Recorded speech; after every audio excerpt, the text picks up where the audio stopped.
Hello, everybody. This is Nelly van Doorn Harder on the YouTube channel, Ordinary People, Saintly Souls. And today I am continuing my conversations with Sandy Briggs. Hello, Sandy. How are you doing? Hi, Nelly. And thank you for having me back again. I enjoy having our conversations. They bring a lot of joy in me.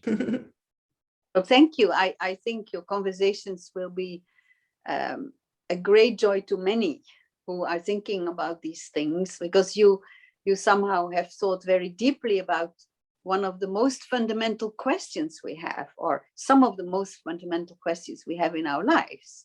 And one of them is about the divine. You know, we keep coming back to the divine because you have these mystical experiences that put you in a long line of women and men throughout the ages who had experiences like that. And today we're going to talk about what you learned from your experiences about the universality of the divine. You say it is not he or she, it is both he and she. Mm-hmm. And that is, again, in the context of the longer history, that's exactly what in the 11th century, the 11th, 12th century, Hildegard von Bingen used to say. She said, God is not a man. God is both male and female. And she insisted on that. And of course, that did not go down well in the 12th century, I can imagine. What is it that you feel, Sandy, people don't get right when they think about God, about the divine?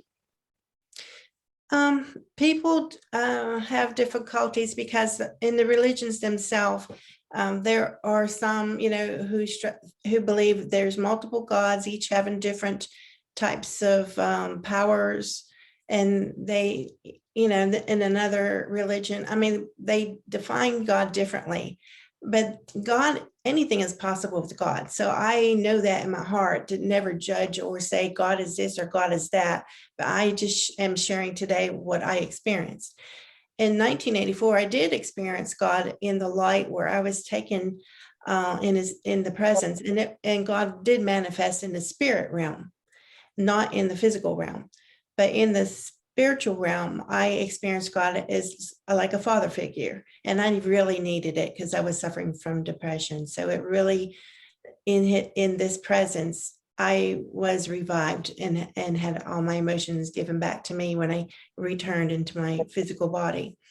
So, but these are things that are hard to express or explain to people who haven't had these experiences, because it sounds like hocus pocus kind of things, but it's so natural. When you have the experience, it's just a very loving experience. And once I experienced God as I did in the spirit, I would not go back. And I would say, there's a lot of things in my past when I would attend church that I learned wasn't quite right. And so I even though I see a lot of things when people study their scriptures, I see truth in all different religions, and that shows the unity of us, that God did give guidance to people all over the world, and we are all united. But somehow, because of people's understanding, they have divided themselves, and they end up starting to fight each other about I'm right and you're wrong. And that was never God's intention.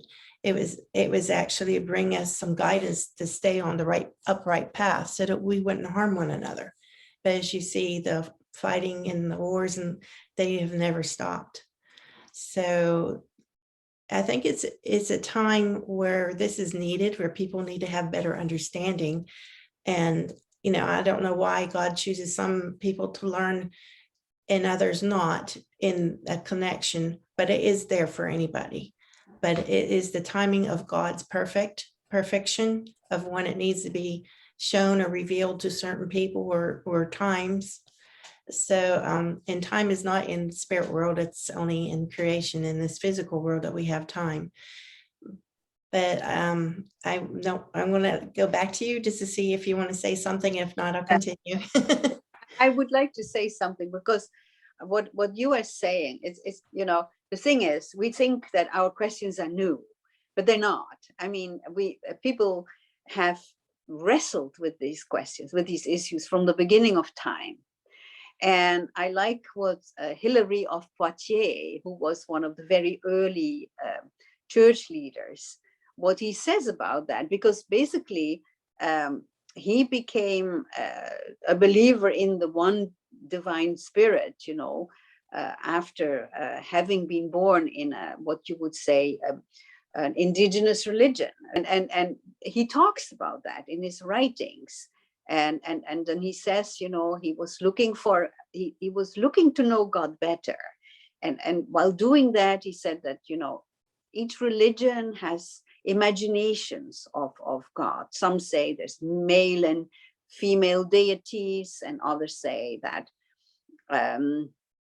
that God has, that there are deities that are higher and lesser, and that they have all different attributes or different functions. It comes down to the fact that most people across the earth admit that God exists.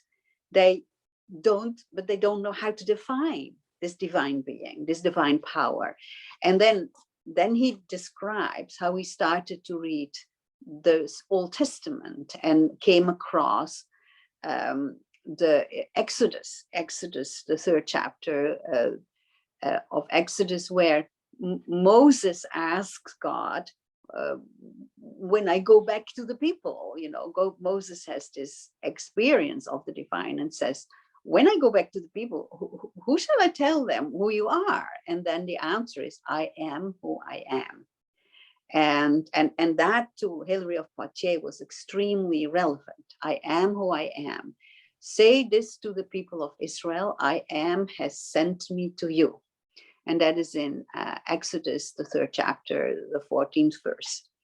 And then Hilary says, I was filled with wonder at this perfect definition, which translates into intelligible words of the incomprehensible knowledge of God.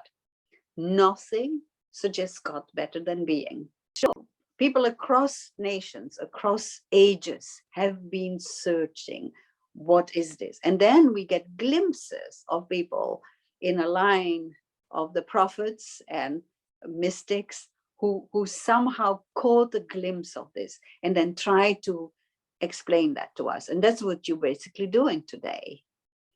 So, and you say people have it wrong. They divide themselves. So how do you think, what do you think does that mean? For example, we are divided in many religions, and within religions, we are divided in many denominations.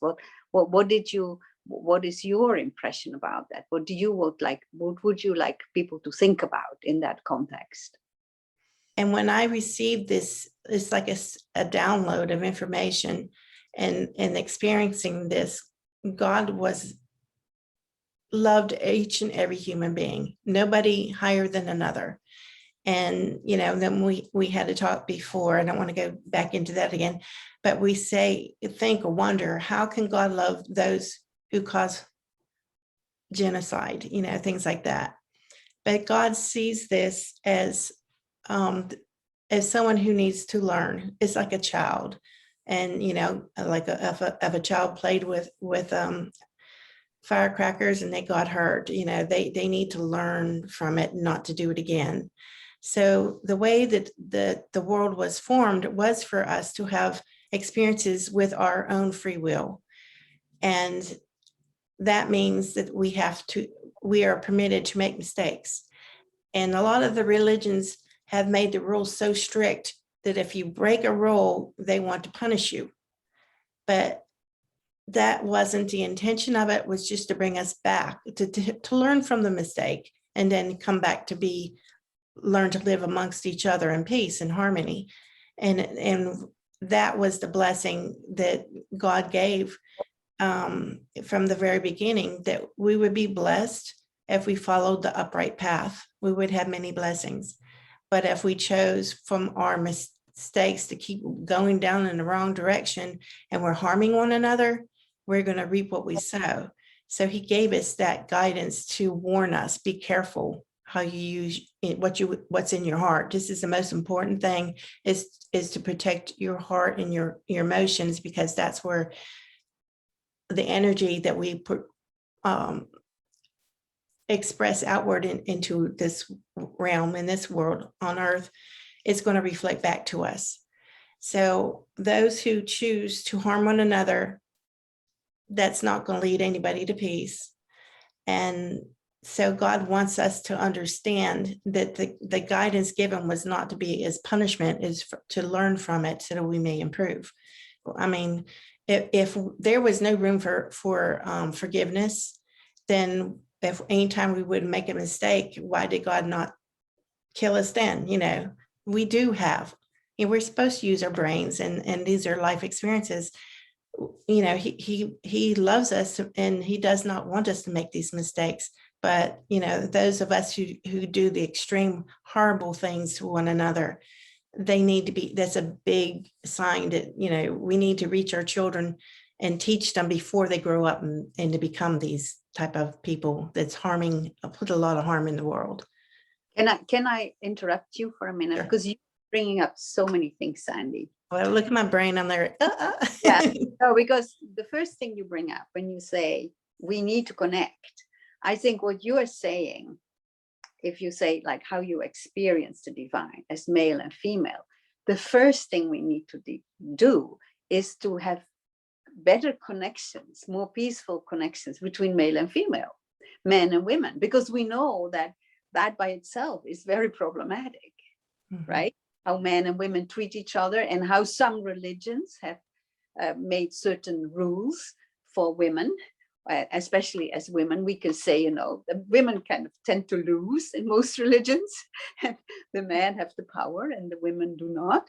And so what you are saying, if the divine is, both male and female, and these two are in conversation with each other, that means that women are very much the same as men. It is all about the life of in the spirit, and the life of how you treat the other, how you treat your the fellow human beings. So that's one thing I hear you bring up.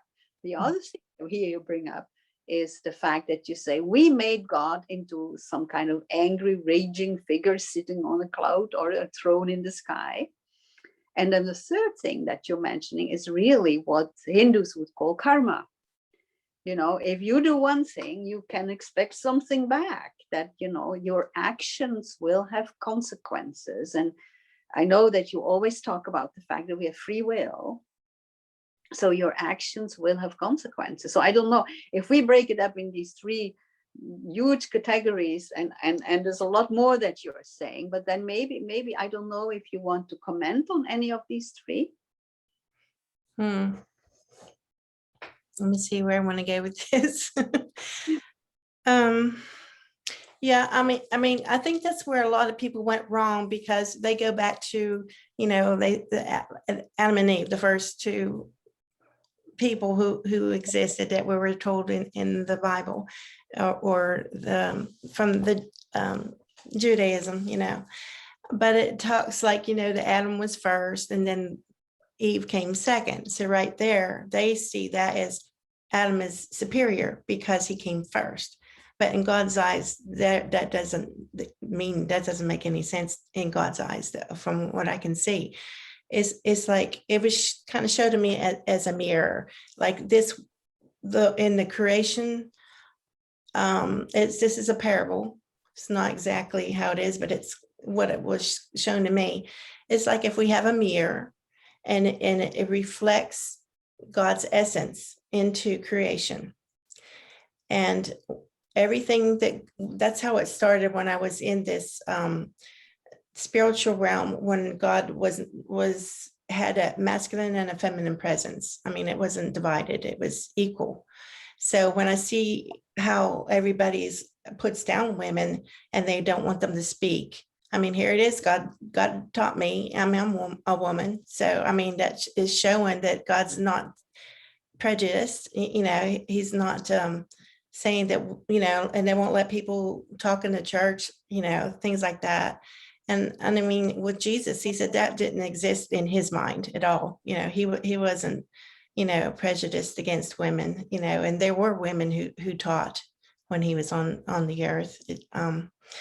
But the things that people think from culture I think is transformed the things that God wanted to share with us, because when the creation was created in this mirror, it's a parable of the story that we see in the Bible creation. And we say in the Bible, it says that God uses the rib of Adam to create Eve.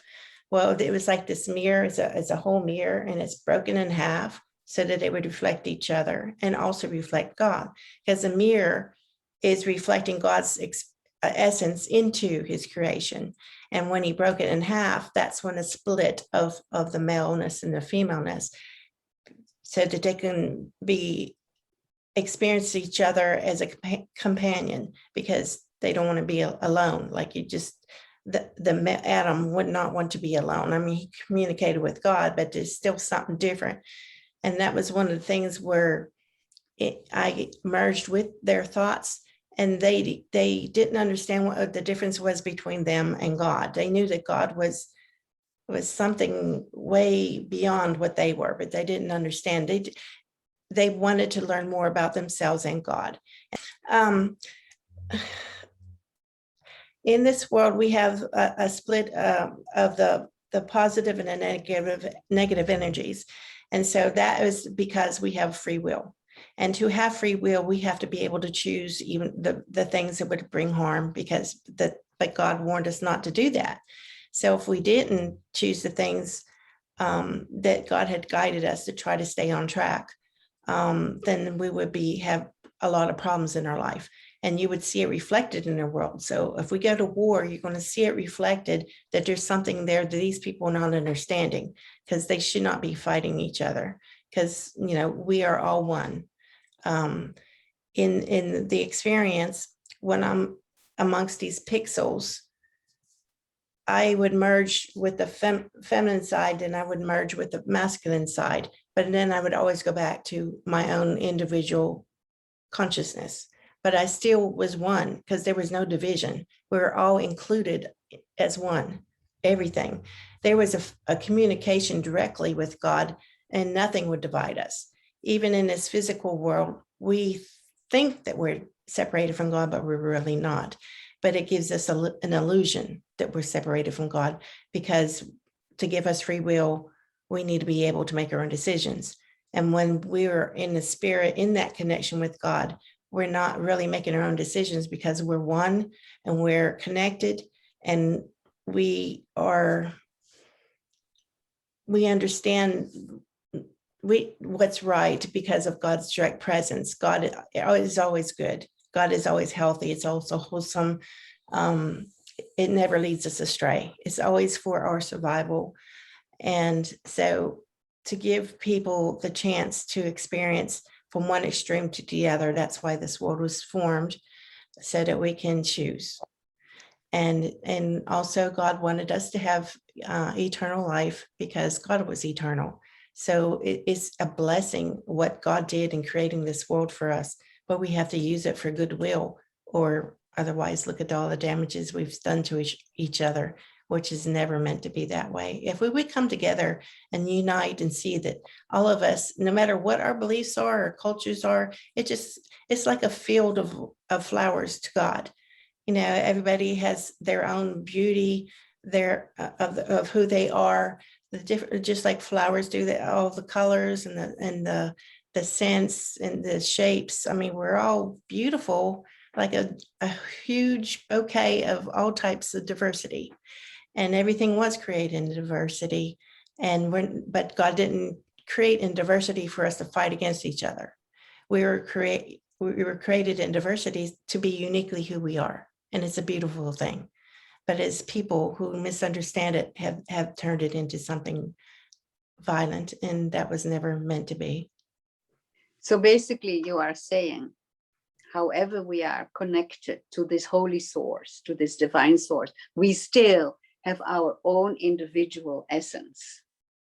Mm-hmm. Still who we are. So we're not just kind of dissolving.